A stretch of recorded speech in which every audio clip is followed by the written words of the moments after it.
ఇంద్రియాలు మనస్సు పరుగుపందం పార్ట్ 4 శీర్షిక అంతరంగ యుద్ధం మనస్సు చెప్పిన దారి ఇంద్రియాలు చూపిన మాయ. సంధ్యా వెలుగు తగ్గుతోంది.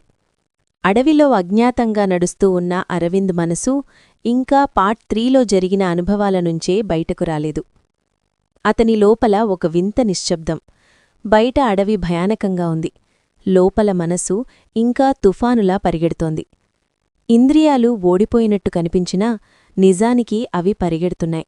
బలహీనతలో కాదు, కొత్త వ్యూహంతో. ఇంద్రియాల కొత్త కుట్ర. అరవింద్ ఒక పెద్ద చెట్టు కింద కూర్చొని కొంచెం విరామం తీసుకుంటాడు. అప్పుడే ఇంద్రియాల గళం మళ్ళీ అతన్ని చుట్టేస్తుంది. దృష్టి. అరవింద్, నీకు అలసటగా ఉంది కదా? ముందు చిన్న కాంతి మెరుపు కనిపిస్తోందా? అది నీకు దారి చూపుతుందేమో. శ్రవణం. నీకు పాటలు వినిపిస్తున్నాయి కదా? ఎవరో నీ పక్కనే ఉన్నట్టు అనిపిస్తోంది కదా? ఘ్రాణం. భోజనం వాసన వస్తోందా? ఆ దిశగా వెళ్దాం. రుచిచూపు. భుక్తి వచ్చిందా? ముందున్న నీరు తాగేయు, రుచిగా ఉంటుంది. స్పర్శ. చెట్టు పొట్ట తాకవు, వెచ్చగా ఉంది, భద్రమే. అన్ని ఇంద్రియాలు ఒక్కేసారి మాట్లాడుతున్నట్టు. అవి చాలా మృదువుగా, ఆకర్షణీయంగా మాట్లాడుతున్నాయి.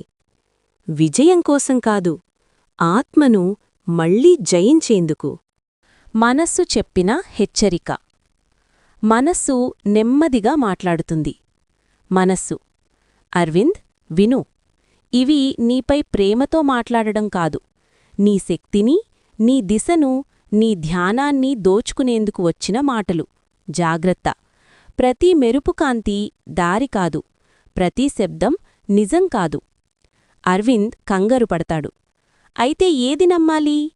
మనస్సు సమాధానమిస్తుంది.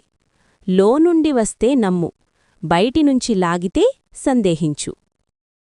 మోహమాయ. ఇంద్రియాల పెద్ద ఉచ్చు. అరవింద్ ఎదుట ఒక్కసారిగా ఒక అద్భుతమైన రాజభవనం ప్రత్యక్షమవుతుంది. అది అసలు అడవిలో ఉండదు, కాని ఇంద్రియాలు చెప్పాయి, చూడు, నీకు ఆశ్రయం దొరికింది, ఈ దారి సరియైనదే. అరవింద్ అడుగు ముందుకు వేశాడు. అప్పుడే మనసు కేకేస్తోంది, అది నిజం కాదు, ఇంద్రియాల మాయ. అడుగు వేస్తే నీ ప్రయాణం అక్కడితో ముగుస్తుంది. అరవింద్ ఆగిపోయాడు.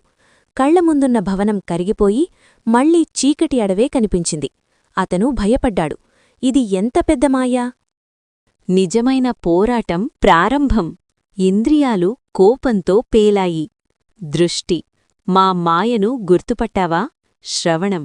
మేము శబ్దాలతో నిన్ను కదిలించలేకపోయామా? ఘ్రాణం. వాసనతో మోసగించలేకపోయామా? రుచిచూపు. లాగలేకపోయామా? స్పర్శ. శాంతితో బంధించలేకపోయామా? అవి ఏకంగా అరవింద్ను చుట్టుముట్టాయి. మనసు ముందుకొచ్చింది. అరవింద్, ఇదే అసలు యుద్ధం. ఇప్పుడే నీ నిర్ణయం అవసరం. నువ్వు ఎవరివైపు? అరవింద్ నిర్ణయం. అరవింద్ లోతుగా శ్వాస తీసుకున్నాడు. ఇంద్రియాలు, మీవల్లే నేను ప్రపంచాన్ని అనుభవిస్తున్నాను. కాని మీరు నన్ను మోసగించేప్పుడు మీ యజమాని నేను, మీ దాసుడు కాదు అని గుర్తుపెట్టుకోండి. ఇంద్రియాలు ఒక్కసారిగా నిశ్శబ్దమయ్యాయి. మనస్సు ఆనందంతో ప్రకాశించింది. మనసు: ఇదే మొదటి విజయం. వెలుగుదారి ప్రత్యక్షం. అరవింద్ ముందర చిన్న కాంతి కనిపించింది. కాని ఈసారి వెలుగు బయటనుండి కాదు, అతని మనస్సులోనిది. ఇంద్రియాలు కూడా ఈసారి మౌనంగా నిలిచాయి. ఎందుకంటే అవి తెలుసుకున్నాయి, మనస్సు బలపడితే అవి కూడా సరైన దారిలో నడవాలి. అరవింద్ నెమ్మదిగా ఆ వెలుగుదారిని అనుసరించి ముందుకు వెళ్లాడు. అడవికి చివర కనిపించింది. అతను ఒక కొత్త లోకంలోకి అడుగుపెట్టబోతున్నాడు. ముగింపు సందేశం. ఇంద్రియాలు మనకు మిత్రులు, కాని అవి తప్పుదారి తీస్తే మనస్సే దారిచూపే గురువు. వెలుగెప్పుడూ బయట కాదు, అది మనసులో పుట్టాలి. Friends, please subscribe, like, share and comment మన ఛానల్.